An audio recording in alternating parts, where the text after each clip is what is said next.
Capítulo 16. De lo que le sucedió al ingenioso hidalgo en la venta que él imaginaba ser castillo. El ventero, que vio a Don Quijote atravesado en el asno, preguntó a Sancho qué mal traía. Sancho le respondió que no era nada, sino que había dado una caída de una peña abajo y que venía algo abrumadas las costillas. Tenía el ventero por mujer a una, no de la condición que suelen tener las de semejante trato, porque naturalmente era caritativa y se dolía de las calamidades de sus prójimos, y así acudió luego a curar a Don Quijote y hizo que una hija suya doncella, muchacha y de muy buen parecer, la ayudase a curar a su huésped. Servía en la venta asimesmo una moza asturiana ancha de cara, llana de cogote, de nariz roma, del uno ojo tuerta y del otro no muy sana. Verdad es que la gallardía del cuerpo suplía las demás faltas. No tenía 7 palmos de los pies a la cabeza, y las espaldas, que algún tanto le cargaban, la hacían mirar al suelo más de lo que ella quisiera. Esta gentil moza, pues, ayudó a la doncella y las dos hicieron una muy mala cama a Don Quijote en un camarachón que en otros tiempos daba manifiestos indicios que había servido de pajar muchos años, en la cual también alojaba un arriero que tenía su cama hecha un poco más allá de la de nuestro Don Quijote. Y aunque era de las enjalmas y mantas de sus machos, hacía mucha ventaja a la de Don Quijote, que sólo contenía 4 mal lisas tablas sobre 2 no muy iguales bancos, y un colchón que en lo sutil parecía colcha, lleno de bodoques, que a no mostrar que eran de lana por algunas roturas, al tiento en la dureza semejaban de guijarro, y 2 sábanas hechas de cuero de adarga y una frazada cuyos hilos, si se quisieran contar, no se perdiera uno solo de la cuenta. En esta maldita cama se acostó Don Quijote y luego la ventera y su hija le emplastaron de arriba abajo, alumbrándoles maritornes, que así se llamaba la asturiana. Y como Albizmaye viese la ventera tan acardenalado a partes a Don Quijote, dijo que aquello más parecían golpes que caída. No fueron golpes, dijo Sancho, sino que la peña tenía muchos picos y tropezones y cada uno había hecho su cardenal. Y también le dijo: haga vuestra merced, señora, de manera que queden algunas estopas, que no faltará quien las haya menester, que también me duelen a mí un poco los lomos. ¿De esa manera?, respondió la ventera. ¿También debistes vos de caer? No caí, dijo Sancho Panza, sino que del sobresalto me tomé de ver caer a mi amo, de tal manera me duele a mí el cuerpo que me parece que me han dado 1000 palos. Bien podrá ser eso, dijo la doncella, que a mí me ha acontecido muchas veces soñar que caía de una torre abajo y que nunca acababa de llegar al suelo, y cuando despertaba del sueño, hallarme tan molida y quebrantada como si verdaderamente hubiera caído. Ahí está el toque, señora, respondió Sancho Panza, que yo, sin soñar nada, sino estando más despierto que ahora estoy, me hallo con poco menos cardenales que mi señor Don Quijote. ¿Cómo se llama este caballero?, preguntó la asturiana Maritornes. Don Quijote de la Mancha, respondió Sancho Panza, y es caballero aventurero, y de los mejores y más fuertes que de luengos tiempos acá se han visto en el mundo. ¿Qué es caballero aventurero?, replicó la moza. ¿Tan nuevas sois en el mundo que no lo sabéis vos?, respondió Sancho Panza. Pues sabed, hermana mía, que caballero aventurero es una cosa que en 2 palabras se ve apaleado y emperador. Hoy está la más desdichada criatura del mundo y la más menesterosa, y mañana tendrá 2 o 3 coronas de reinos que dar a su escudero. Pues como vos, siéndolo de este tan buen señor, dijo la ventera, no tenéis a lo que parece siquiera algún condado. Aún es temprano, respondió Sancho, porque no ha sino 1 mes que andamos buscando las aventuras y hasta ahora no hemos topado con ninguna que lo sea. Y tal vez hay que se busca una cosa y se halla otra.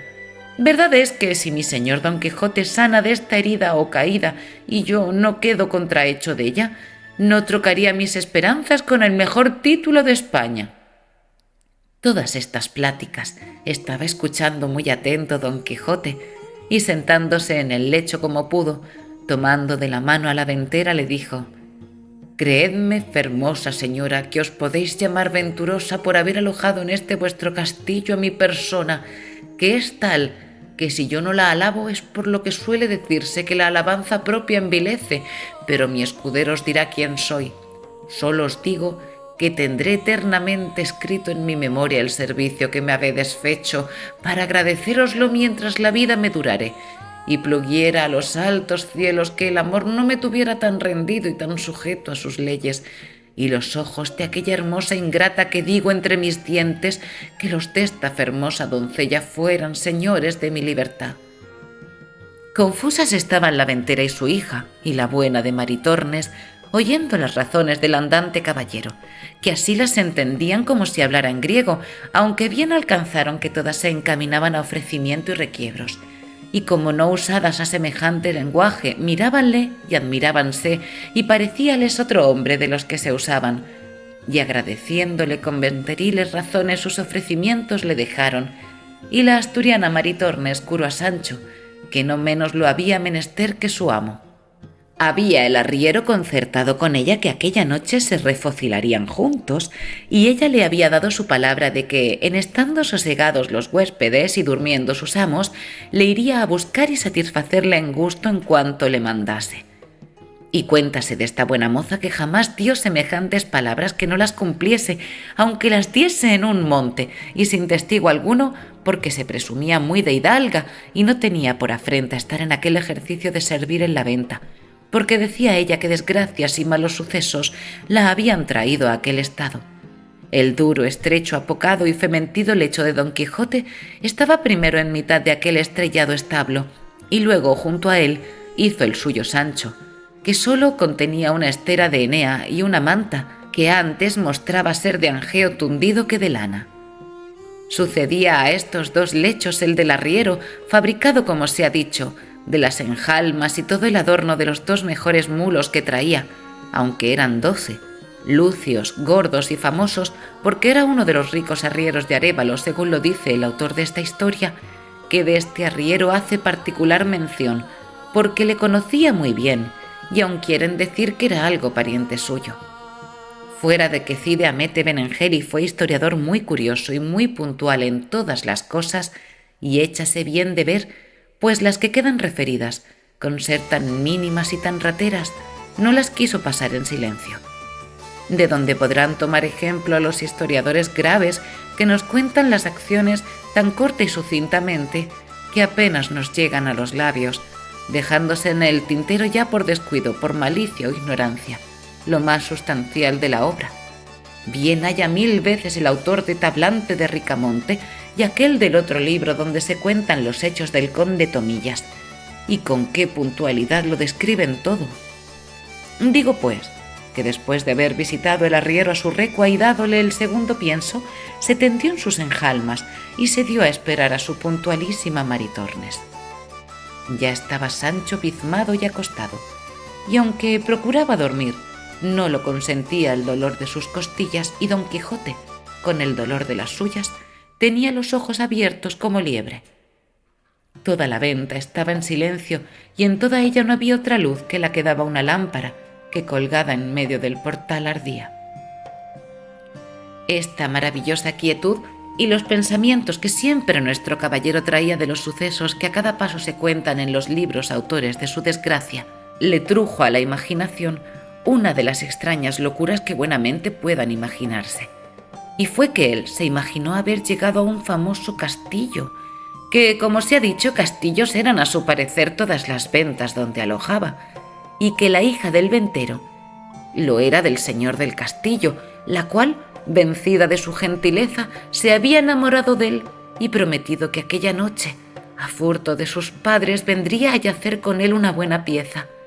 Y teniendo toda esta quimera que él se había fabricado por firme y valedera, se comenzó a acuitar y a pensar en el peligroso trance en que su honestidad se había de ver, y propuso en su corazón de no cometer alevosía a su señora Dulcinea del Toboso, aunque la mesma reina Ginebra con su dama Quintañona se le pusiesen delante. Pensando pues en estos disparates,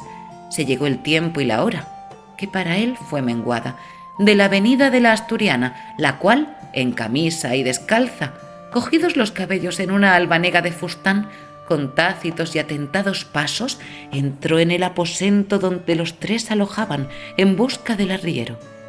Pero apenas llegó a la puerta cuando Don Quijote la sintió y sentándose en la cama, a pesar de sus biznas y con dolor de sus costillas, tenía los brazos para recibir a su fermosa doncella.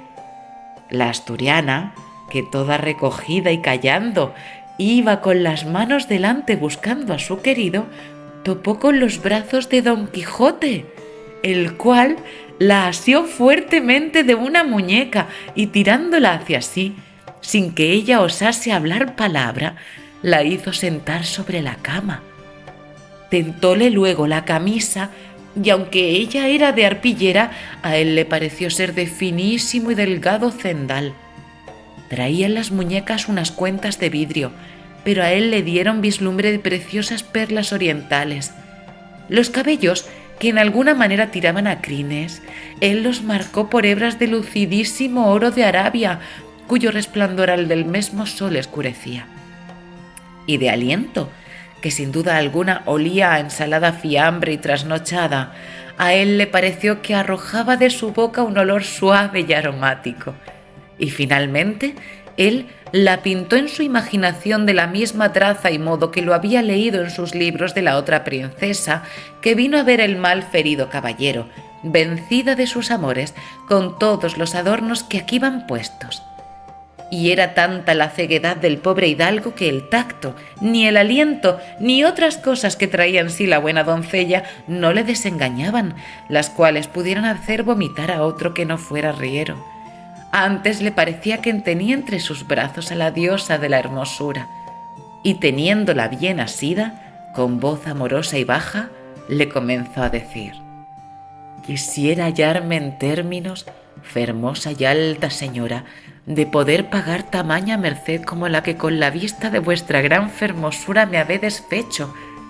Pero ha querido la fortuna, que no se cansa de perseguir a los buenos, ponerme en este lecho, donde yago tan molido y quebrantado, que aunque de mi voluntad quisiera satisfacer a la vuestra, fuera imposible.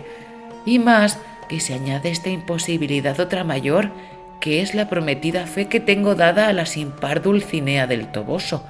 única señora de mis más escondidos pensamientos, que si esto no hubiera de por medio, no fuera yo tan sandio caballero que dejara pasar en blanco la venturosa ocasión en que vuestra gran bondad me ha puesto». Maritornes estaba congojadísima y trasudando de verse tan asida de Don Quijote y sin entender ni estar atenta a las razones que le decía, procuraba sin hallar palabra desasirse. El bueno del arriero, a quien tenían despiertos sus malos deseos, desde el punto que entró su coima por la puerta, la sintió.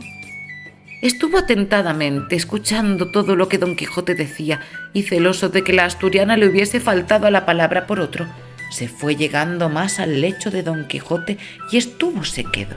hasta ver en qué paraban aquellas razones, que él no podía entender, pero como vio que la moza forcejeaba por desasirse y Don Quijote trabajaba por tenella,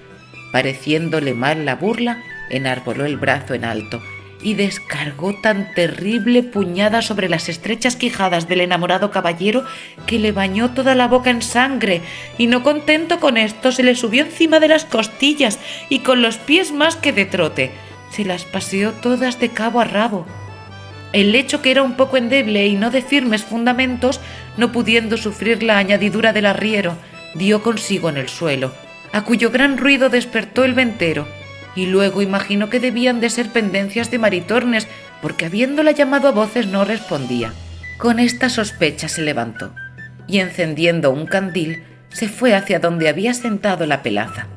La moza, viendo que su amo venía y que era de condición terrible, toda medrosica y alborotada, se acogió a la cama de Sancho Panza, que aún dormía, y allí se acurrucó y se hizo un ovillo. El ventero entró diciendo: «¿A dónde estás, puta? A buen seguro que son tus cosas estas». En esto Despertó Sancho y sintiendo aquel bulto casi encima de sí pensó que tenía la pesadilla y comenzó a dar puñadas a una y otra parte y entre otras alcanzó con no sé cuántas a Maritornes, la cual sentida del dolor, echando a rodar la honestidad, dio el retorno a Sancho con tantas que a su despecho le quitó el sueño, el cual, viéndose tratar de aquella manera y sin saber de quién, alzándose como pudo, se abrazó con Maritornes y comenzaron entre los dos la más reñida y graciosa escaramuza del mundo. Viendo pues el arriero a la lumbre del candil del ventero cuál andaba su dama, dejando a Don Quijote, acudió a dalle el socorro necesario. Lo mismo hizo el ventero, pero con intención diferente, porque fue a castigar a la moza creyendo sin duda que ella sola era la ocasión de toda aquella armonía. Y así como suele decirse, el gato al ratón, el rato a la cuerda al palo, daba el arriero a Sancho, Sancho a la moza a él, el ventero a la moza, y todos menudeaban con tanta priesa que no se daban punto de reposo. Y fue lo bueno que al ventero se le apagó el candil, y como quedaron a escuras, dábanse tan sin compasión todos a bulto, que a doquiera que ponían la mano no dejaban cosa sana. ¿Alojaba acaso aquella noche en la venta un cuadrillero de los que llaman de la Santa Hermandad Vieja de Toledo, el cual, oyendo ansimesmo el extraño estruendo de la pelea, asió de su media vara y de la caja de latas de sus títulos y entró a escuras en el aposento diciendo: «¡Ténganse a la justicia! ¡Ténganse a la Santa Hermandad!». Y el primero con quien topó fue con el apuñeado de Don Quijote, que estaba en su derribado lecho, tendido boca arriba, sin sentido alguno, y echándole a tiento mano a las barbas, no cesaba de decir: «¡Favor a la justicia!». Pero viendo que el que tenía asido no se bullía ni meneaba, solo se dio a entender que estaba muerto, y que los que allí dentro estaban eran sus matadores, y con esta sospecha reforzó la voz diciendo: «¡Ciérrese la puerta de la venta! ¡Miren, no se vaya nadie, que han muerto aquí a un hombre!». Esta voz sobresaltó a todos y cada cual dejó la pendencia en el grado que le tomó la voz. Retiróse el ventero a su aposento, el arriero a sus enjalmas, la moza a su rancho. Solos los desventurados Don Quijote y Sancho no se pudieron mover de donde estaban. Soltó en esto el cuadrillero la barba de Don Quijote y salió a buscar luz para buscar y prender los delincuentes, mas no la halló porque el ventero de Industria había muerto a la lámpara cuando se retiró a su estancia, y fuele forzoso acudir a la chimenea, donde con mucho trabajo y tiempo encendió el cuadrillero otro candil.